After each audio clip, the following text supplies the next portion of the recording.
Actually, I'll just read Prince William's comments. We'll start with him first in full. For our generation, he said, it's very alien to see this in Europe. We are right behind you.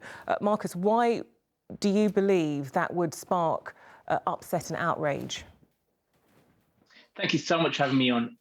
First of all, I think that anybody expressing sympathy for the victims of any war, any conflict, needs to be commended and should not be criticized for showing sympathy for people who are suffering absolute horrors.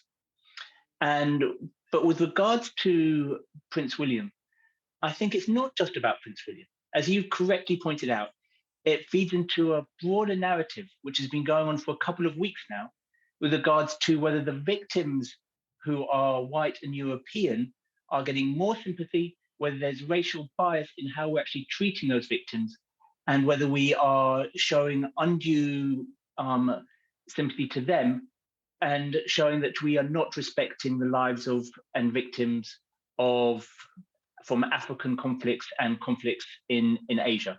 So that's the problem. It's not Prince William per se, it's the fact that it feeds into a broader narrative, a broader problem that you yourself have just identified.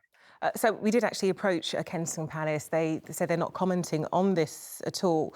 But could you give examples for some of our viewers watching at home? They might not understand some of that racial bias you're pointing to. Where have you seen this?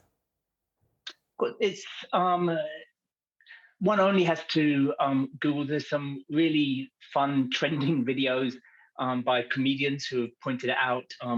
And they do it a lot more amusingly than I do. You can see Trevor Noah is doing it. You've got British comedians also doing it, which are showing that often there are coded language or dog whistles where they're talking about European, or they're talking about people being civilized, or they're saying it's not a third world country. And these are all coded languages for really meaning white.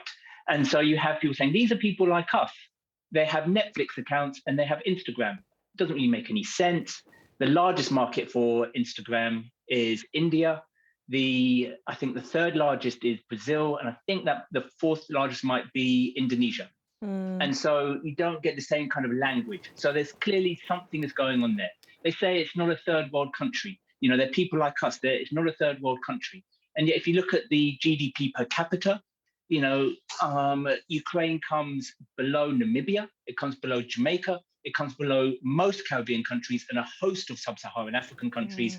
And so, again, why are people drawing attention to this when they're saying why we should empathize? And one of the most egregious examples is somebody on a British broadcaster who will remain nameless, I won't out them, talking about the bombing that's happening, saying, of course, the US has used this type of bombing before in Afghanistan, but we are now seeing it being used in Europe, which is truly stomach-churning. For those of us who have empathy for people in Africa and Asia, it doesn't matter where these people are dying and being bombed. It's stomach-churning wherever we are. And actually, Marcus, and you see the pictures. I've got some other examples. I've got some other examples to add to that as well. One correspondent said, this is not referring to Ukraine. This is not a developing third world nation. This is Europe. Another saying, not refugees from Syria. They're refugees from Ukraine. They're Christians. They're white. And you say it's rhetoric like that coming from established media organisations, actually undermining trust from particular communities. Absolutely, because as journalists, you have to make difficult and tough editorial choices. I need to trust that you are deciding which stories to lead on, what you think is editorially important based on news values, which I believe in. If I think that racial bias is dictating the news stories that you pick, if I think that you are letting racial bias decide that you should pick this story as opposed to that story, then all of a sudden that trust, which I have to have as a consumer of your news, breaks down. And I start to think, well, why have you decided to cover this story and not that story? And I start to think, is it because you don't value Black lives? Is it because you don't value Asian lives? I have to have that trust. And if that trust is broken, ultimately, that means I then desert reputable news organizations like ITN, like the BBC and what have you.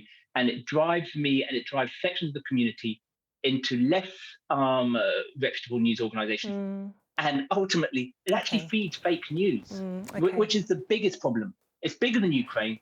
It's about making sure that we maintain and sections of the community maintain trust in reputable news providers. Because the truth is, there's some really excellent journalism being done about Ukraine. It shouldn't be undermined, and the trust shouldn't be undermined because of racial bias, which is also being displayed, which is the minority. Marcus Ryder, a Professor of Media Diversity. Good talking to you. Thank you. Thank you so much.